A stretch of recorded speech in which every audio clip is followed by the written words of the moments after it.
시편 14편에서 예수님의 모습을 한번 살펴보시죠. 시편 14편은 다윗의 시인데요. 다윗이 악인들을 만나고 악인들의 그 악행이 가득한 것을 볼 때 동시에 보고 있는 것이 무엇인지를 우리가 함께 살펴보면서 예수님의 모습을 알 수 있겠습니다. 1절을 봤더니 어리석은 자 이야기를 하죠. 그들은 마음에 하나님이 없다고 생각을 해요. 그러니 부패와 가증, 선을 행하는 것이 없죠. 이 땅이 정의롭고 공의로워지려면 결국에는 하나님이 있다고 하는 사람들이 많아져야 되는 거죠. 그래서 복음 전파가 이 정의와 공의의 핵심입니다. 핵심.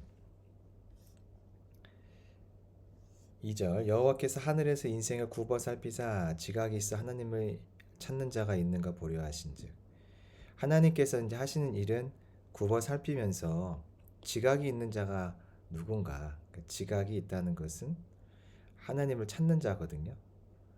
하나님을 찾는 자가 누군가 하나님이 보려고 하셨어요. 근데 이것을 다윗도 알고 있었네요.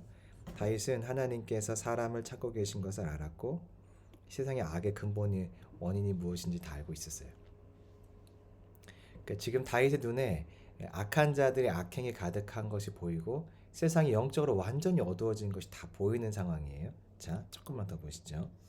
3절 다 치우쳐 함께 더러운 자가 되고 선을 행하는 자가 없으니 하나도 없도다. 그러니까 하나님 보시니까 선을 행하는 자가 없고 하나님 찾는 자도 없고 지각 있는 자도 없고 다 무지하고 어리석은 거죠. 의인이 세상에 없는 상황. 정확하게는 4절을 보면은 죄악을 행하면서 여호와를 부르지 않는다는 것을 보니까 회개한 자가 없는 그런 상황을 말씀하시는 것 같아요. 자, 다윗이 지금 육신의 눈으로 보는 것은 악한 자와 그들의 악행이에요. 우리가 보통 악이 가득한 이 모습을 볼 때 하나님과의 관계에서 어떤 생각을 하냐면, 하나님이 나와 함께 하시나? 그러니까 내가 악인들 때문에 고난을 겪을 땐 그렇죠. 우리가 고난을 겪으면 우리와 함께 하시나? 하면서 하나님이 나와 함께 하시는가를 보통 우리는 의심을 해요. 그래서 마음이 상하죠. 왜 일하시지 않나? 그러니까 악인들을 볼 때 우리의 보통의 반응은, 왜 하나님이 나와 함께 하시는데 저들 가만히 놔두실까? 함께 하시는 것은 맞나? 보통 이렇게 반응을 하는데, 지금 다윗은 무슨 반응을 하고 있냐면, 저들은 하나님을 믿지 않네. 저들 안에는 하나님이 안 계시네. 이거를 보고 있다는 점이에요. 특이하죠?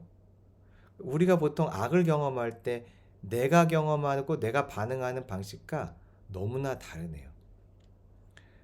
하나님의 일 그들이 떠나 있는 상태를 보면서 보고 있어요. 그러니 뒤에 보면은 하나님이 그들에게 하실 일을 이제 예상하고 기대하고 있는 것을 볼 수가 있죠.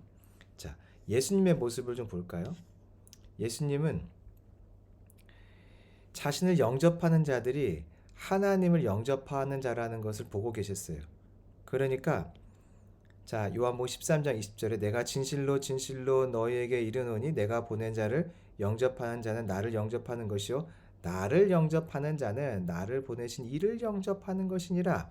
그러니까 누군가가 어, 예수님을 받아들인다면 그 안에, 그 사람 안에 하나님이 계시다. 하나님을 그가 받고 있다. 하나님을 영접하고 있다. 이것을 예수님 보셨죠. 그럼 반대로 보실게요. 반대. 이거는 이제 다윗이 보고 있는 그 악한 상황과 비슷한 거죠. 영접하지 않는 자들을 보면서 예수님 핍박하고 또 예수님을 에게 고통을 주는 사람들을 보면서 예수님은 어떤 생각하실까? 하나님이 나와 함께 하시는 게 맞나? 이런 의심을 하시나 무엇을 보시나 보시죠. 요한복음 15장 23절 나를 미워하는 자는 또 내 아버지를 미워하느니라. 그러니까 예수님은 자기를 미워하고 나를 핍박하는 자들을 보면서 왜 하나님이 나와 동행하시지 않나? 그 질문을 하는 것이 아니라는 것을 알 수 있어요. 저들에게는 내 아버지를 미워하는 마음이 있구나. 저들에게는 하나님을 영접하고 하나님을 찾는 마음이 없구나. 이거를 예수님이 지금 보신다는 것이죠. 나와 주님이 동행하고 있는가 그걸 의심하는 것이 아니라 저 사람들 안에 하나님이 없네. 그럼 어떤 결론이 나오냐면 하나님이 없구나, 떠났구나. 그런 주님이 일하시겠네. 주님의 일하심을 기다릴 수 있게 되겠죠. 하나님을 떠난 자의 결말은 똑같잖아요. 그래서 어떻게 될지 명확한 거죠. 그래서 기다리면서 하나님이 저들에게 나타내실 공의와 정의를 기다리는 자리에 설 수 있게 되는 거예요. 나와 함께 하시는가를 생각하는 순간 의심과 두려움, 하나님에 대한 실망들이 막 찾아오는데 저들 안에 하나님이 있는가 이 관점으로 악인과 악행을 바라본다면 하나님 떠나 있네. 그럼 하나님이 찾아오시겠구만. 일하시겠구나. 이 기대로 바뀐다는 거죠. 예수님은 세상에 있는 악과 악행들을 보면서 그들 안에 하나님이 없는 것을 보신 분이세요. 나와 이 세상과 하나님이 함께 하시는가 의심한 분이 아닌 거죠. 5절 다윗이 어떤 것을 이제 보냐면 하나님의 의인의 세대에 함께 계신다. 우리와 함께 계신다. 그런 이야기죠. 6절 하나님은 분명히 피난처가 되어주실 거야.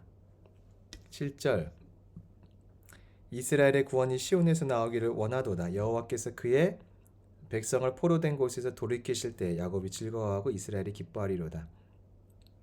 그들이 이제 하나님 없는 자라는 것을 확인했잖아요. 그러니까 하나님께서 그들에게 행하실 일들. 그래서 우리는 포로된 곳에서 돌이키게 하시고 우리를 포로로 잡은 자들은 하나님의 징계와 심판 가운데 임할 것을 지금 영의 눈을 뜨고 보면서 기대하고 있는 것을 알 수 있어요. 이 나라를 보고 있으면 악이 가득합니다. 악행이 또 가득하죠.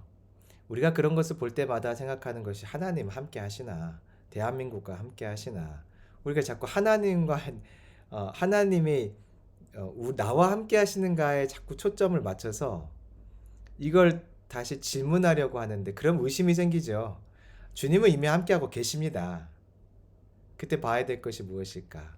예수님의 눈으로 저들이 하나님을 찾지 않는구나.